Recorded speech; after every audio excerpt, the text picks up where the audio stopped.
adolescentes, de jóvenes, entonar alabanza al Señor. Uno de los enfoques de la iglesia precisamente dice es el desarrollo del liderazgo emergente, la nueva generación que emerge, los nuevos siervos, los nuevos líderes, y esto quisiéramos ver en todas las áreas del ministerio, en la alabanza, en el evangelismo, en la enseñanza, en los ministerios de misericordia, en todo. Porque así es como la palabra de Dios se ha ido transmitiendo a través de los siglos, de las generaciones, como le dijo Pablo a Timoteo: lo que tú has oído de mí delante de muchos testigos, esto encarga a hombres fieles que sean idóneos de enseñar también a otros.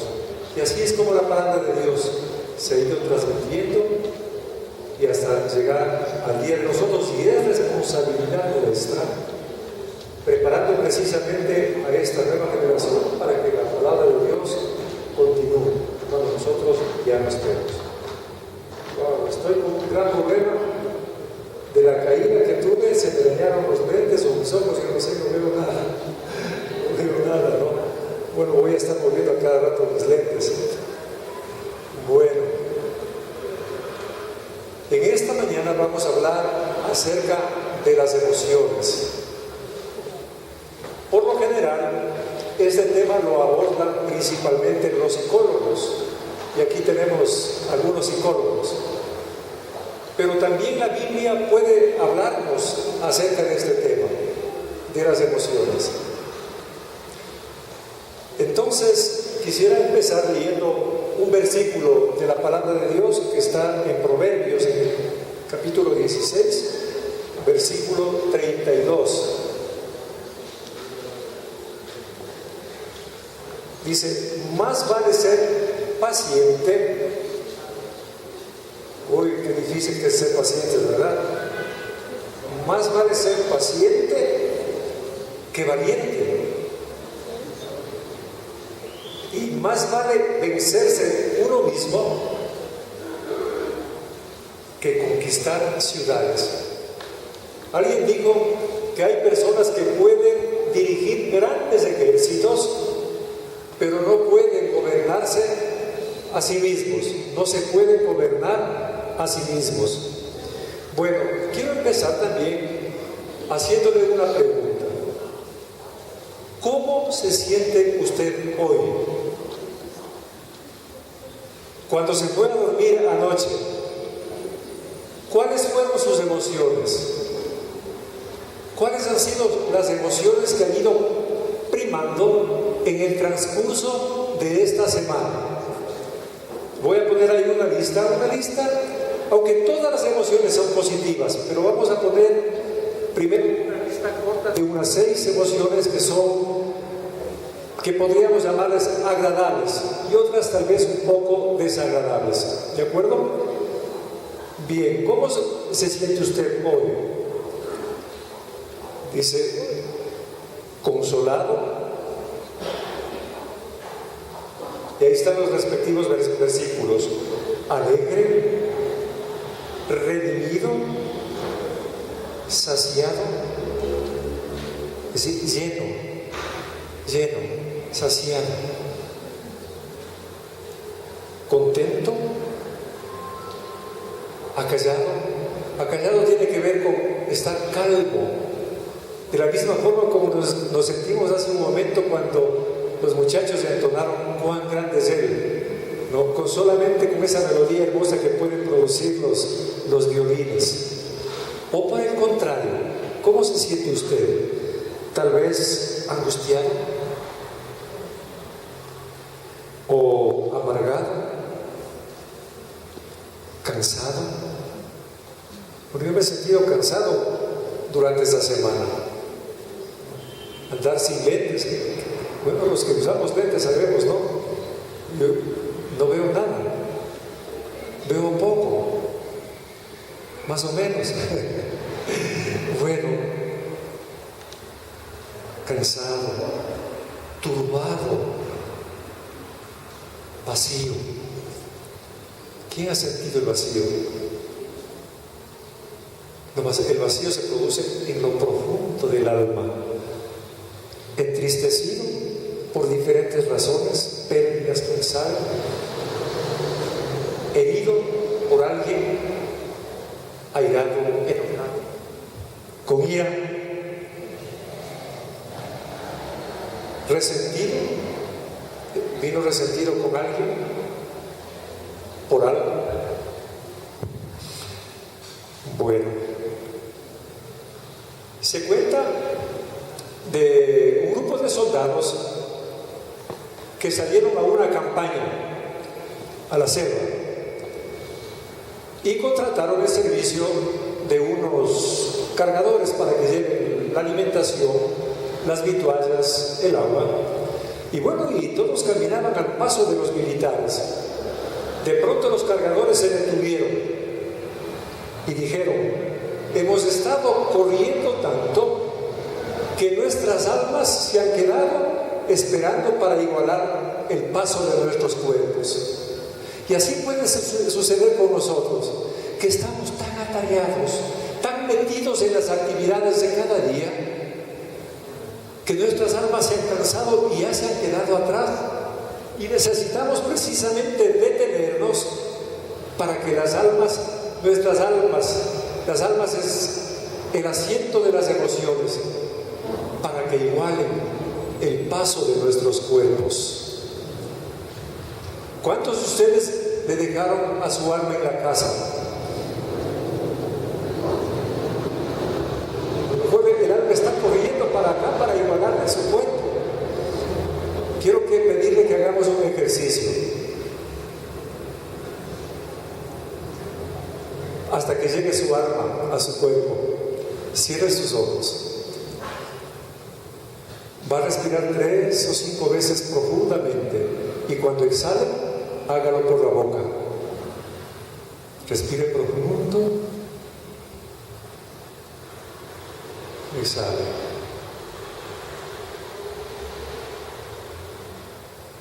Respire profundo.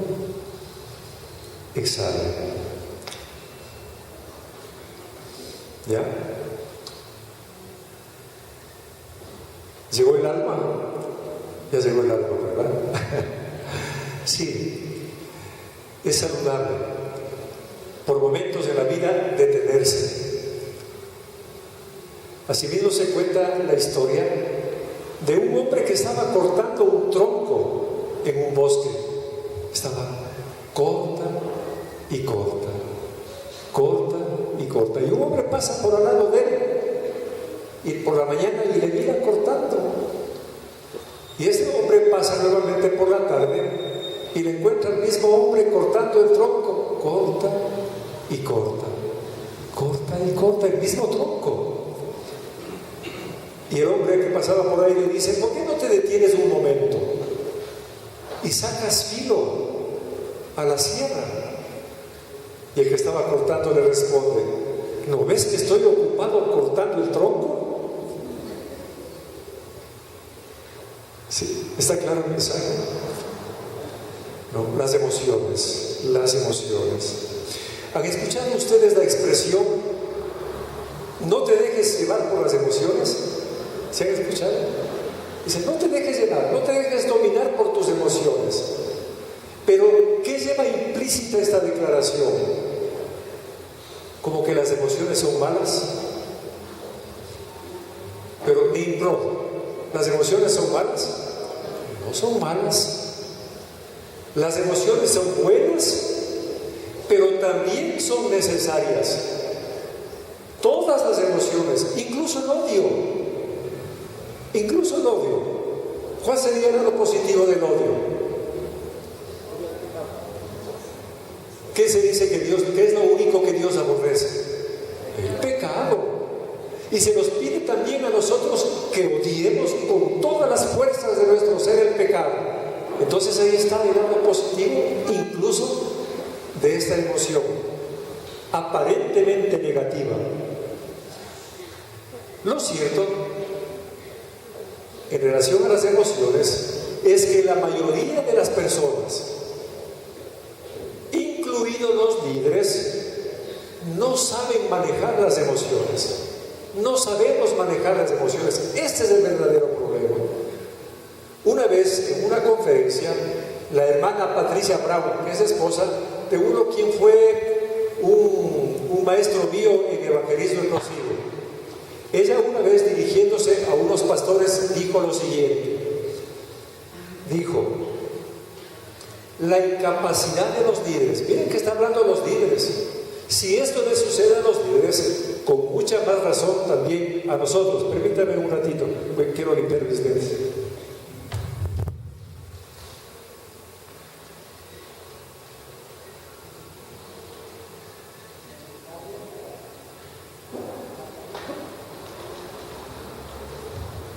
Sí les conté que hace 8 semanas me caí y que me rompí la nariz en 4 y que me rompí la clavícula y que se me dañaron los dientes. Eso pasó.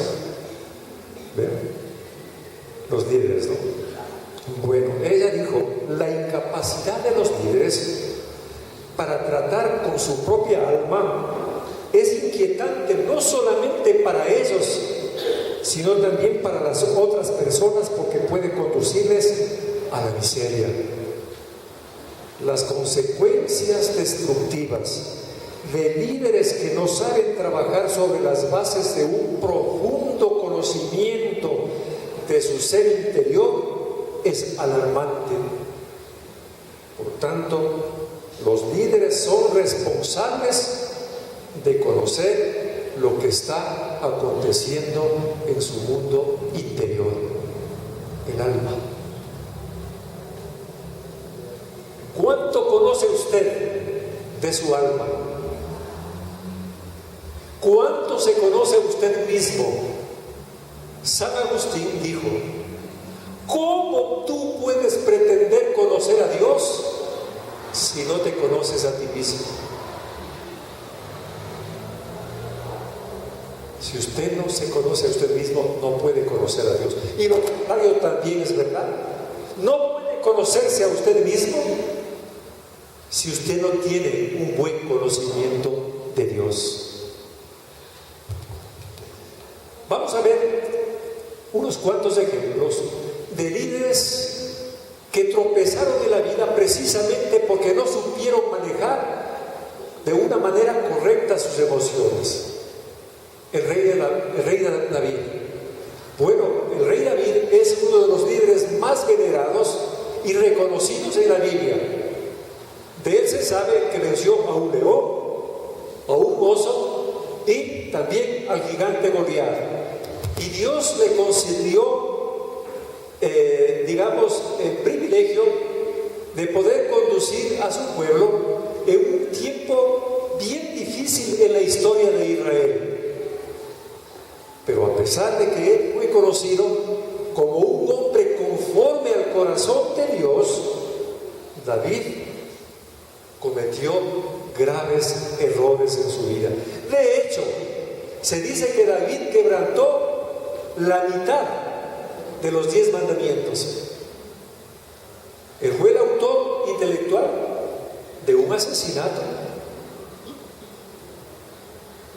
Cometió adulterio. Codició a la mujer de su vecino, robó a la mujer del prójimo. ¿Y qué podemos decir del apóstol Pedro?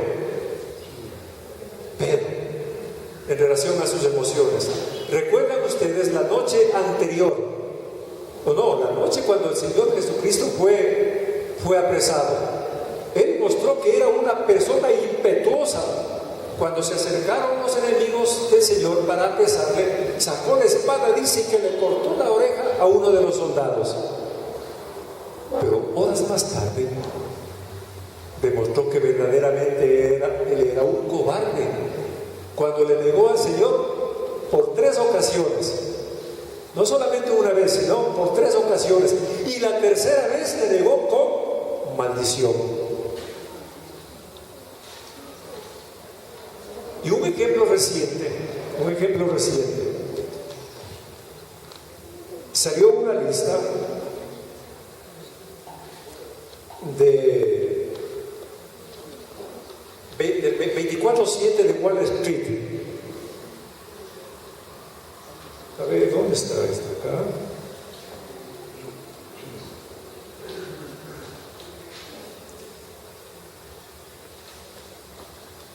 Bueno, es una lista de los 100 líderes menos poderosos del mundo. Bien interesante el título. Dice, los 100 líderes menos poderosos del mundo.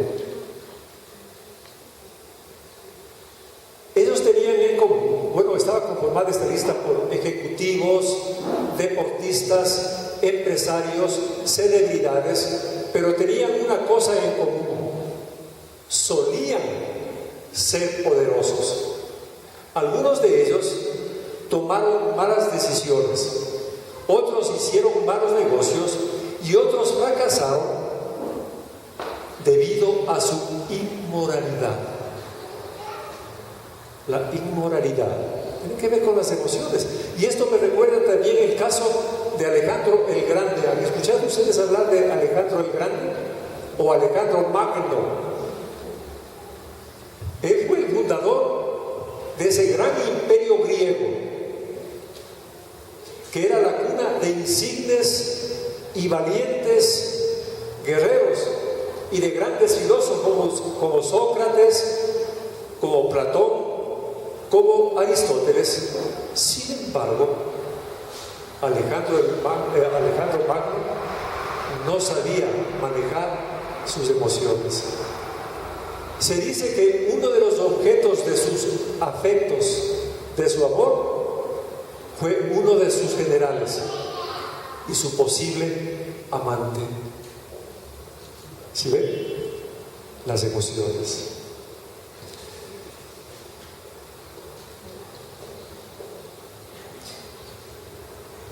Ahora, estos ejemplos nos sirven o nos enseñan que la madurez emocional se prueba en los momentos difíciles. La madurez emocional se prueba en momentos difíciles, en momentos de lucha. Yo recuerdo el pastor Miguelito, antes de nosotros asistir a esta iglesia, bueno, juntos servimos como casi 30 años en otra iglesia. Y yo tuve el privilegio de formar parte del cuerpo pastoral de aquella iglesia. Y recuerdo en uno de los devocionales, él dijo lo siguiente. Dice, cuando el Señor quiere desarrollar integridad financiera en sus siervos, probablemente nos va a poner a administrar grandes sumas de dinero.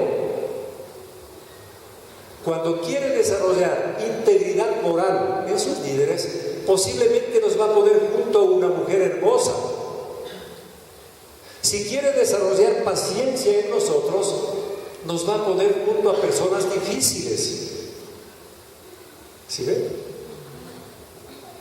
Entonces dice la palabra de Dios en Proverbios 24:10, la NBI: si en el día de la aflicción, te desanimas, muy limitada es tu fortaleza. Si las cosas pequeñitas te desanimas, si las cosas pequeñitas de la vida te hacen enojar, ¿qué será cuando verdaderamente tengas que enfrentar los grandes problemas de la vida? Otra versión de este versículo dice: si tú eres débil en la crisis, eres débil en verdad. Y una paráfrasis: lo que eres en la crisis es lo que verdaderamente eres. Y a mí me gusta citar un ejemplo, y creo que sí lo he dicho aquí desde el púlpito. ¿Por qué? Bueno, por lo general los profetas llevaban una buena noticia de parte de Dios hacia un determinado grupo de personas. Pero en este caso a Jeremías le tocó anunciar un mensaje de destrucción, de muerte, a un pueblo que era enemigo de Dios. Y si usted revisa bien la vida de Jeremías, él se pasó aproximadamente 20 años de rodillas ejerciendo su ministerio. ¿Y sabe cuál fue el resultado al final de su ministerio? ¿Cuántos escucharon la voz de su mensaje? Uno.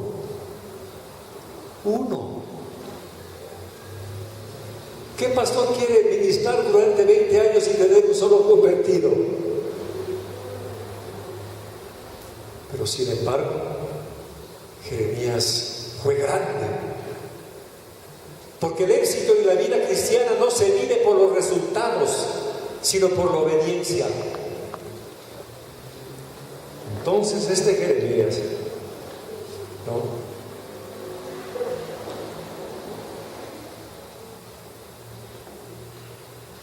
Hubo un momento en que él estuvo a punto de tirar la toalla. Él estaba consternado. Él podía ver cómo los hombres malos, los hombres inicuos, eran prosperados, y él, que le estaba sirviendo de todo corazón a Dios, parecía que daba un paso hacia adelante y dos para atrás. Y cuando estaba a punto de tirar la toalla, llega el mensaje a su corazón. Llegan estas palabras oportunas para un hombre que había perdido el impulso interno. La fortaleza de la juventud ya no estaba en él. Esa fortaleza interior que tienen los jóvenes ya no estaban en él. Y viene la palabra de Dios: si corriste con los de a pie y te cansaron, ¿cómo correrás con los de a caballo? Y si en la tierra de paz fuiste turbado, ¿cómo será en la espesura del Jordán? Entonces él escucha esas palabras, sopesa las opciones y surge la respuesta. Y la respuesta no fue verbal. Su respuesta fue biográfica. Su respuesta fue su propia vida. Y dijo: contenderé con los caballos, correré con los caballos.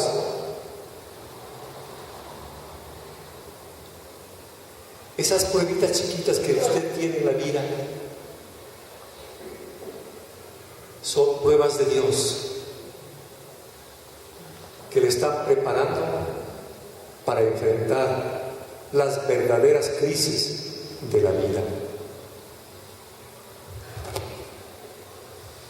Entonces, recuerde, lo que usted es en la crisis, eso es lo que usted verdaderamente es. Pero la crisis, las pruebas y las tentaciones tienen la virtud de convertirle en aquello que Dios quiere que sea usted. Esta era la introducción. Vamos a orar. Vamos a orar. Padre Celestial, bendito sea tu nombre, Señor.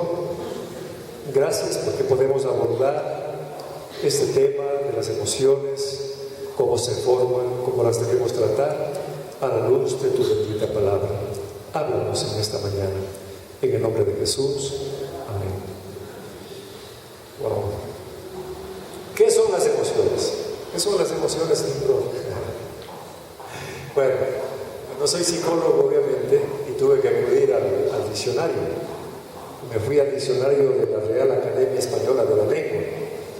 Y dice que las emociones son una alteración del ánimo. Ánimo viene de alma, ¿no?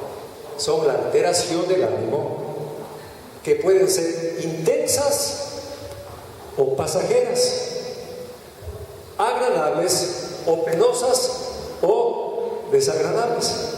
¿Ya? Alteraciones del ánimo, intensas o pasajeras, agradables o penosas. que tienen la facultad ¿de qué? De poder producir cierta conmoción en nuestro cuerpo. Por ejemplo, cuando usted siente vergüenza, ¿cómo se pone su rostro? Colorado. Cuando tiene miedo o cuando está con iras, se pone pálido o comienza a temblar. Entonces son esas alteraciones de ánimo, intensas o pasajeras, agradables o desagradables, que producen una reacción en nuestro cuerpo. ¿Sí está bien definido? ¿Está bien, no? Sí. Yo psicólogo es bueno. Ahora, las emociones tienen su propia utilidad. Por ejemplo, el miedo tiene la función de protegernos. ¿Y el asco de qué? De rechazar. El Señor Jesús, cuando dirige su mensaje a las 7 iglesias de Apocalipsis, dice: por cuanto no eres ni frío ni caliente, por cuanto es tibio, asco, rechazo, te vomitaré de mi boca. Otras emociones nos dan energía y nos movilizan para realizar grandes acciones, nos vuelven atrevidos. Es aquella emoción que yo sentí por una personita que ahora es mi esposa, que me motivó a levantarme de la silla en donde yo estaba sentado, y a pesar de que yo tenía a mi lado al papá de mi enamorada de turno, me levanté, me puse de pie y me acerqué donde aquella persona. ¿Vean? Hay emociones que nos impulsan y nos mueven a realizar grandes acciones. Otras emociones nos ayudan a comunicarnos con nosotros mismos y con los demás. Por ejemplo, el sentido de culpa. ¿Algunas veces se han sentido ustedes culpables? La culpa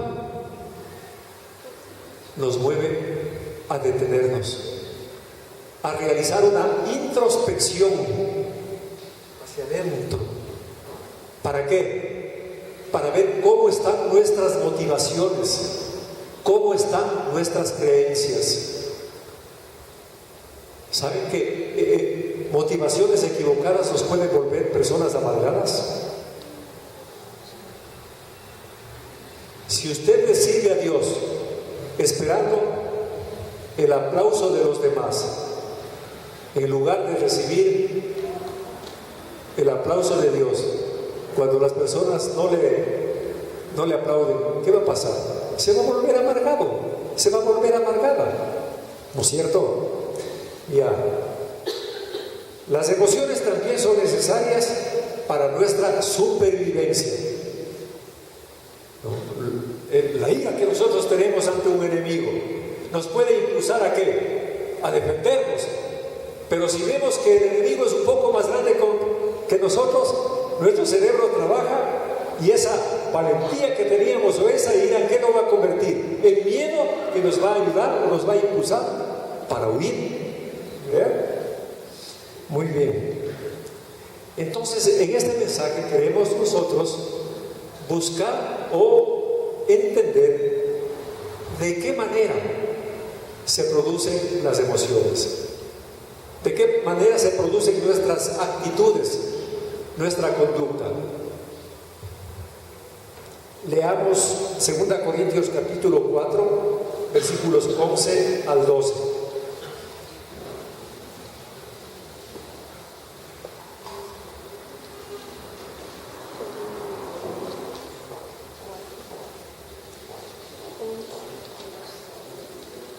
Segunda Corintios 4, del 11 al 12.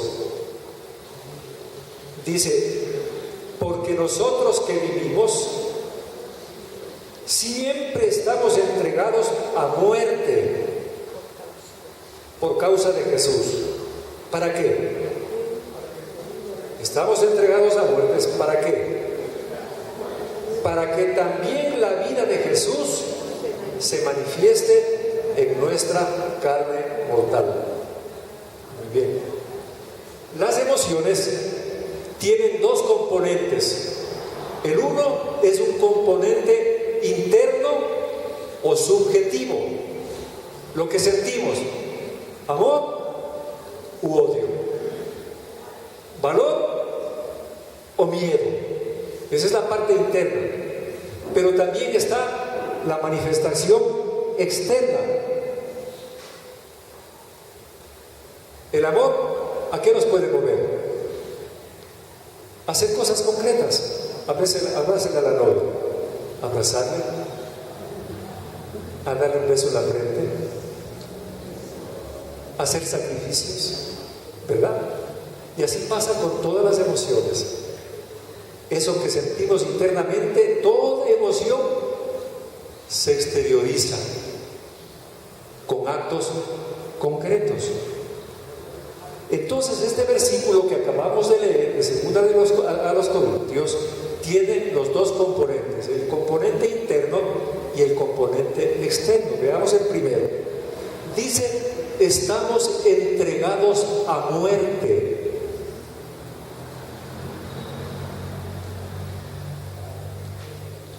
¿Qué se siente cuando se está experimentando morir?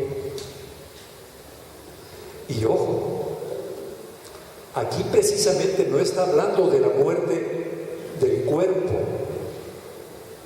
está hablando de una muerte mucho más difícil, la muerte del ego, la muerte al pecado.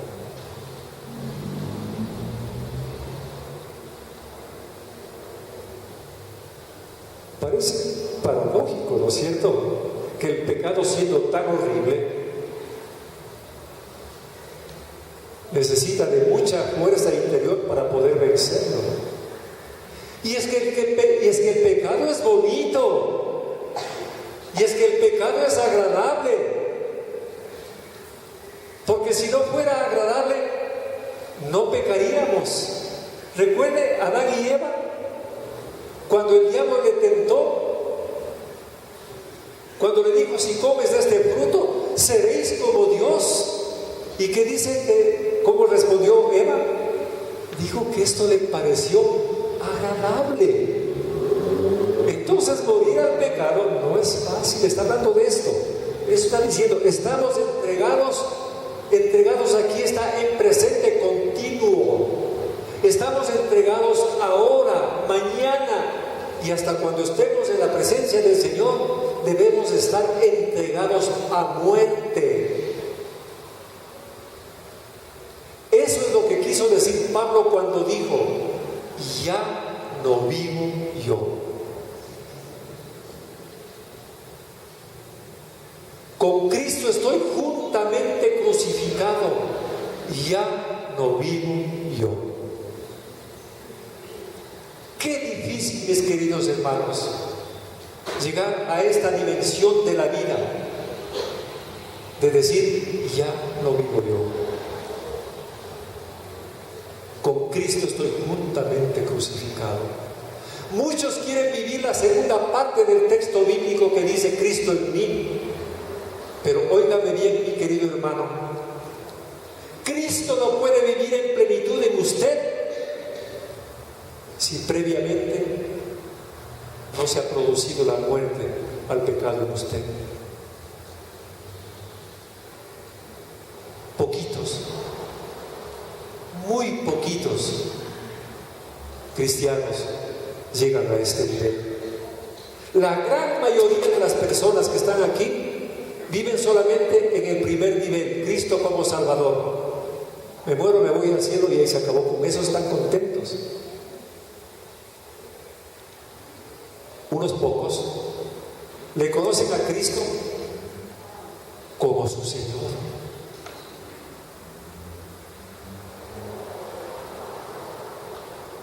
¿Cuántas áreas de su vida todavía no están sometidas al señorío de Cristo?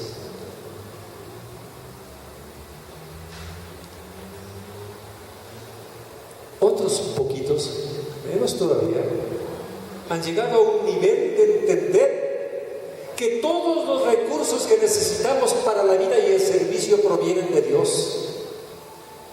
Y otros poquitos todavía más, en menor número, tienen todos los recursos de Cristo habitando en plenitud en ellos. Y unos poquitos, muy poquitos, han llegado al punto en que el dador de los recursos, Cristo, vive en plenitud en él. Y puede decir: con Cristo estoy juntamente crucificado, y ya no vivo yo, mas Cristo vive en mí.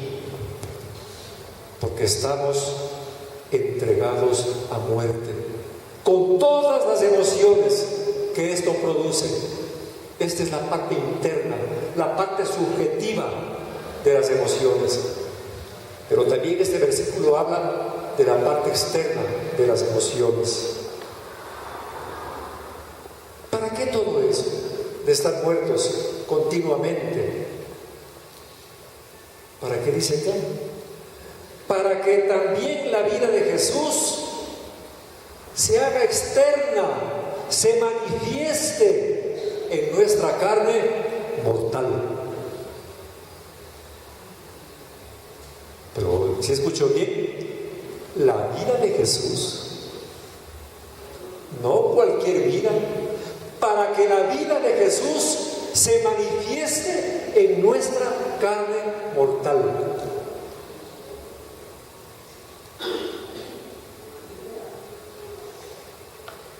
¿Qué quiere decir todo eso, mis queridos hermanos? Que la situación que a usted le produce miedo, angustia, ansiedad, depresión, odio, son oportunidades que Dios usa precisamente para esto, para que la vida de Jesucristo se manifieste en usted. La vida de Jesús. Wow.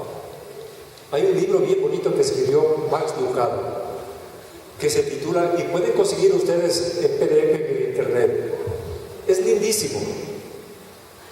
Como solamente puede escribir Max Lucado, es un poeta, ¿no? Es teólogo, escritor, y es un poeta, escribe hermosísimo. El libro se titula Como Jesús. Escúchenlo, Max Lucado, Como Jesús, búsquenlo ahí. Dice: ¿qué pasaría si por un día hay un intercambio, solo por un día? El corazón de Carlos sale y se va a Cristo, y el corazón de Cristo sale de su pecho y viene a mi pecho. Solo eso cambió. Todo lo demás permanece igual, con el mismo cónyuge molestoso a su lado, con los mismos problemas, con las mismas dificultades. Solamente el corazón de Cristo en usted. ¿Cuán diferente sería su vida si eso ocurriera? ¿Cómo enfrentaría usted los problemas con el corazón de Cristo en su pecho? ¿Cómo le trataría a su esposo? ¿Cómo le trataría a su esposa? ¿A sus compañeros de trabajo? ¿Con qué actitud vendría a la iglesia? Para que la vida de Cristo se manifieste en nuestros cuerpos mortales. ¿Cómo era Cristo? Hay una lista pero larguísima, les voy a leer algunas cositas. Era lleno de gracia y de verdad. Eso dice Juan 1:14. Y el Verbo se hizo carne y habitó entre nosotros, y vimos su gloria, gloria como la del unigénito del Padre, lleno de ¿qué? De gracia y de verdad. Era manso y humilde de corazón, compasivo, perdonador, paciente, razonable, equilibrado, adorable. Hasta los niños querían estar con él. Era imparcial, respetuoso, hijo y hermano responsable. Incluso cuando estuvo en la cruz, estuvo preocupado de su madre. Era buen amigo, valiente. Todas esas cualidades de Cristo pueden hacerse reales en nuestro cuerpo mortal. La conducta y las acciones de Jesús brotaban de lo que Él era en su interior. Su valentía le llevó o le impulsó a enfrentarse a los enemigos de Dios. Su compasión le impulsó a ponerse en medio de la mujer que había sido sorprendida en el acto de adulterio y aquellas personas que quisieron apedrearle. Y fue su encanto lo que atraía hacia su persona a los niños.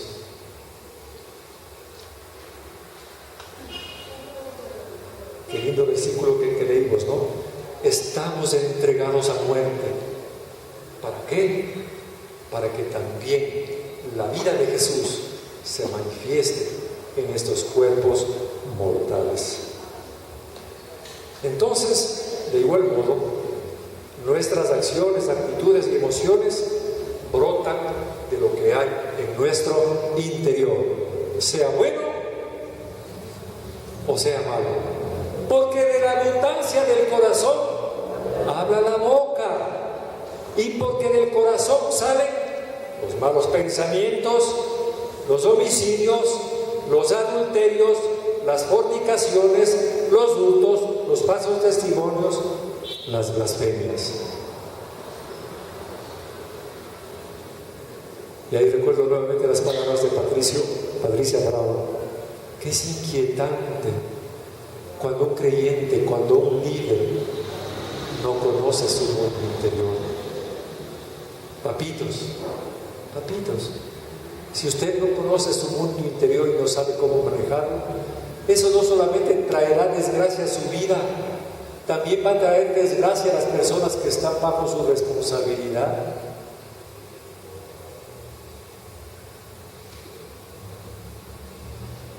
Entonces vamos a ver brevemente cómo funciona esto, ¿no? Cómo se van produciendo las emociones. Y voy a usar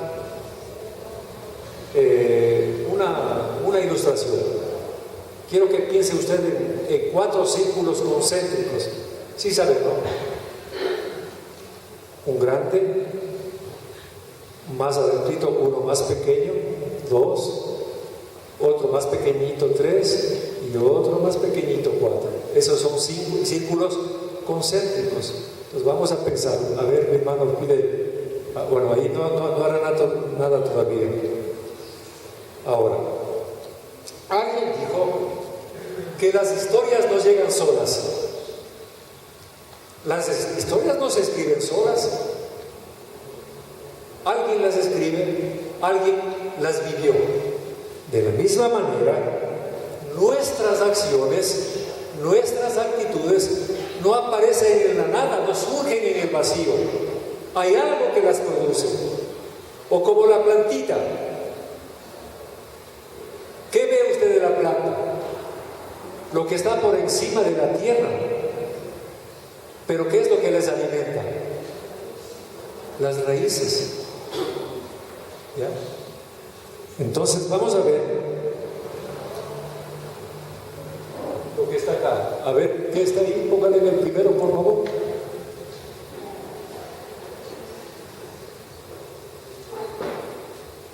Están nuestras acciones y nuestras actitudes.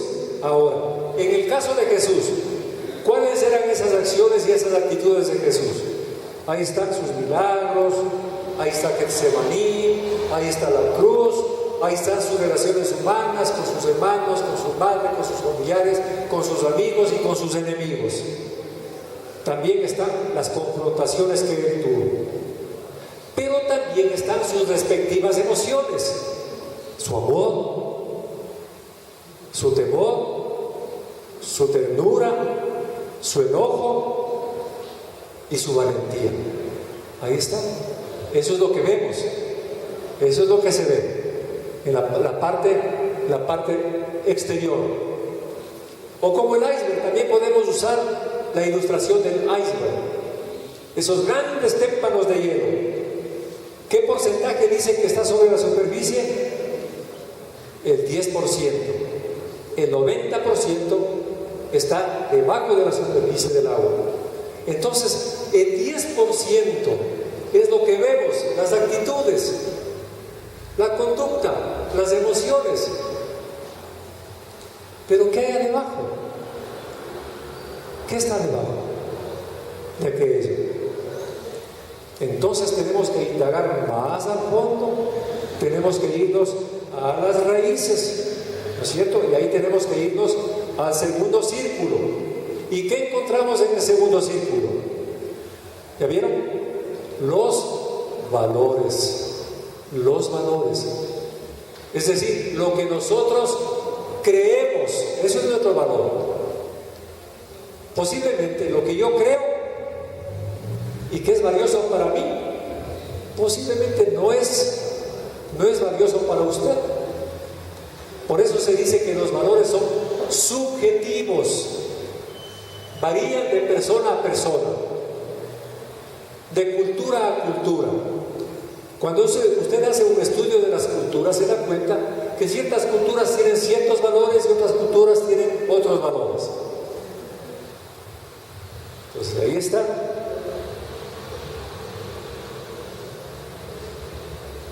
Pero vamos más abajo, más abajo. ¿Qué es lo que determinan los valores?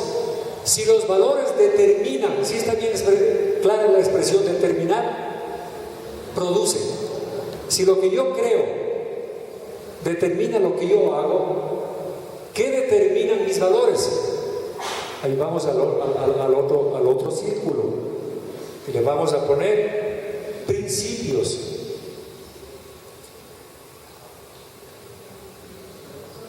Bien. Pero quiero que quede bien claro lo siguiente. Estamos diciendo que los valores son subjetivos.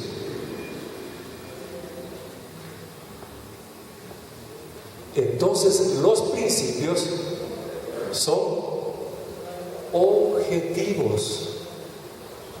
Los valores son relativos, pero los principios son absolutos.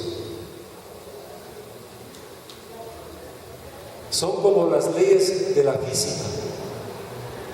Son como las leyes de la física. O como las fuerzas de la física. Pensemos, por ejemplo, en la fuerza de la gravedad. Si Nimrod se sube a ese techo y se lanza de ahí a la baldosa, yo estoy completamente seguro que va a terminar más lastimado de lo que yo terminé con mi caída. Y eso sí sobrevives, Nimrod. Y eso sí sobrevives. Miren, los valores determinan nuestra conducta, pero los principios determinan el resultado de esas conductas. Los valores son relativos. Hasta una banda de criminales puede tener valores, que en realidad son antivalores o valores invertidos. ¿Recuerdan ustedes a este famoso criminal, Camargo Barbosa? ¿Se acuerdan?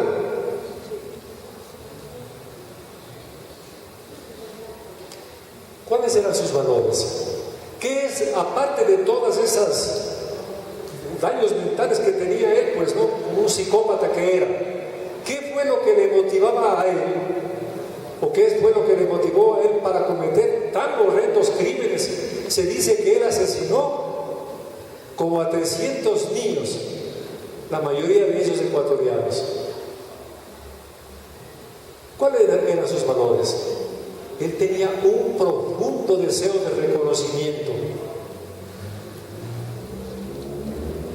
Y yo me acuerdo que él tenía que conceder citas a los periodistas para que le entrevisten. Y él decía quién sí, quién no. Y cuando él salía pues, de las pantallas de televisión se podía ver su arrogancia. Ese deseo de reconocimiento le impulsó, entre otras cosas, a cometer tan horrendos crímenes. Entonces, ¿Cuáles son los valores que nosotros tenemos que acoger? Los valores que estén fundamentados en los principios de la palabra de Dios, no en criterios humanos o en criterios culturales. Los principios están ahí, repito, creamos o no creamos en ellos. Estamos hablando de las emociones. ¿Cuál sería el primer resumen? Que son los principios de la palabra de Dios quienes rigen los valores. Que los valores que nosotros tenemos, es decir, aquellas cosas que nosotros creemos, determinan nuestra conducta, sea buena o sea mala. Y que la conducta, las acciones, determinan nuestro estado emocional. ¿Qué te parece este enfoque? Le estoy pudiendo ver porque él es psicólogo y aparte de eso mi primo. No sabía que él era mi primo, ¿verdad? Y hace poco tiempo supe que era mi primo, ¿no? Qué chévere. Ya, los principios. Pero todavía no hemos llegado al fondo del asunto. ¿Qué hay más adentro?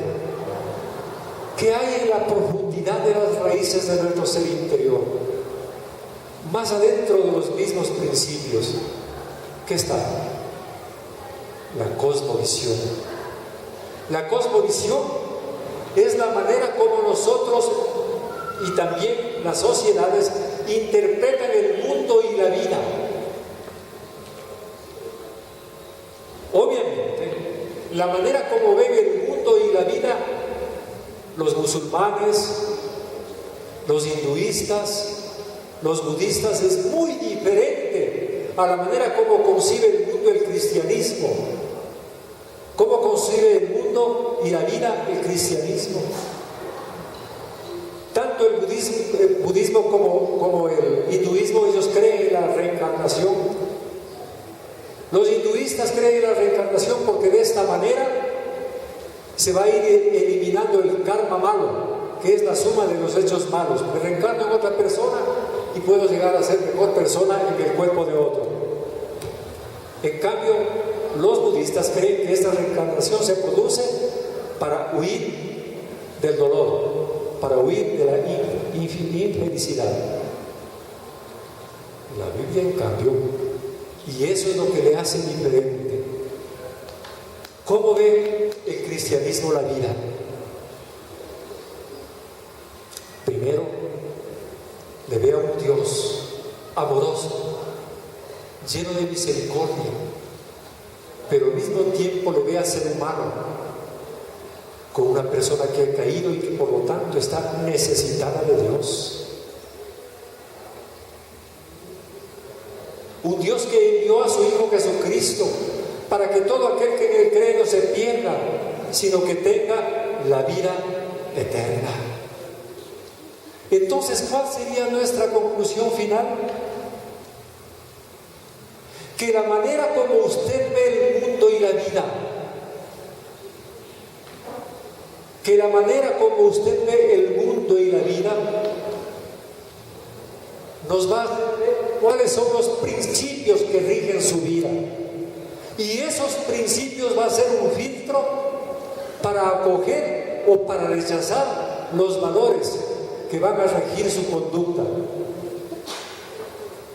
Cuando usted vive sobre la base de los principios bíblicos, sus valores estarán alineados en esa dirección y su conducta será como la conducta de Cristo cuando estuvo en este mundo. ¿Y cuál será el resultado? Que como Cristo, usted sabrá manejar de la manera correcta sus emociones. Entonces no es simplemente decirle, ya pues, sale de tu depresión, no tengas mal carácter. No se puede trabajar de esta manera. ¿Sabe? Si usted tiene una hierba mala en su jardín, tiene dos opciones para dejar limpio el jardín. Una, es arrancar la maleza dejando las raíces pero al cabo de un mes, de 6 meses, quién sabe, de un año, nuevamente la mala hierba va a brotar. Entonces, cuando usted comienza a hacer este ejercicio de los círculos concéntricos, ¿cuáles son mis valores? ¿Estos valores están alineados con los principios de la palabra de Dios? Y esos principios obviamente deberían emerger de la manera como Dios ve el mundo y la vida. Ese es el ejercicio. Entonces quiero terminar nuevamente como empecé, que haga una revisión de sus emociones. ¿Cómo se siente hoy? ¿Cómo se siente hoy? Vamos a aquella lista que vimos al comienzo. Vamos al principio. Ahí está. Consolado, alegre, redimido, saciado, contento, acallado o angustiado, amargado, cansado, turbado, vacío, entristecido, herido, airado o resentido. ¿Cómo está? ¿Cómo está usted? Habíamos dicho que las emociones no surgen de la nada, surgen de algo, de mis valores, pero asimismo las emociones tienen la virtud, si cabe el término, de producir también efectos. Las emociones pueden convertirle a usted en una persona encantadora, con quien todo el mundo quiere estar. Pero sus emociones mal manejadas pueden convertirle en una persona tóxica, de quien todos quieren huir. ¿Cómo es usted? ¿Usted es una persona que atrae o es una persona que repele? ¿Ven las emociones? Qué importante, qué bendición que son las emociones. Y eso nos ha dado Dios. Entonces, mi hermano, mi amigo, si usted está disfrutando de unas emociones positivas, alabe a Dios. Pero si siente que usted está siendo arrastrado por sus pasiones, por aquellas pasiones negativas, ore y también alabe a Dios. Haga las dos cosas. Y puede orar como David oró. 2 lindas oraciones en 2 versículos. Dios, quiero que hagas suyas estas palabras ya para terminar. Dios, Dios mío, eres tú. De madrugada te buscaré. Mi alma tiene sed de ti. Mi carne te anhela. Y otro salmo: extendí mis manos a ti, mi alma a ti, como la tierra sedienta. O aprópiese de la fe de Pablo, de la confianza de Pablo cuando dijo, ahí hay unas 2 últimas diapositivas. Él dijo que estamos atribulados en todo, mas no angustiados. Angustiados o en apuros, pero no desesperados. Sigamos. Perseguidos, pero no desamparados. Derribados, pero no destruidos. Y la victoria sobre nuestras emociones es Cristo. Y la victoria de Él es victoria nuestra. Seamos diferentes, mis queridos hermanos. De esta forma podemos ser la luz y la sal que estamos llamados a ser en el mundo. Oremos. Padre Celestial, gracias porque también podemos encontrar en tu palabra cómo abordar estos temas que generalmente lo abordan los psicólogos, Señor, pero tú eres el psicólogo de los psicólogos. Y gracias, Dios, por aquellas emociones, aún las aparentemente negativas, porque tienen el propósito de ir desarrollando la vida de Cristo en nuestros cuerpos mortales. Bendice a mis hermanos en esta semana y guarda este mensaje en sus corazones y en el mío también, Señor, para ir poniendo en práctica y de esta manera ser diferentes y que el mundo se dé cuenta lo maravilloso que tú puedes hacer en cada una de las personas que en ti confían. En el nombre de Jesús. Amén. Dios les bendiga, que tengan una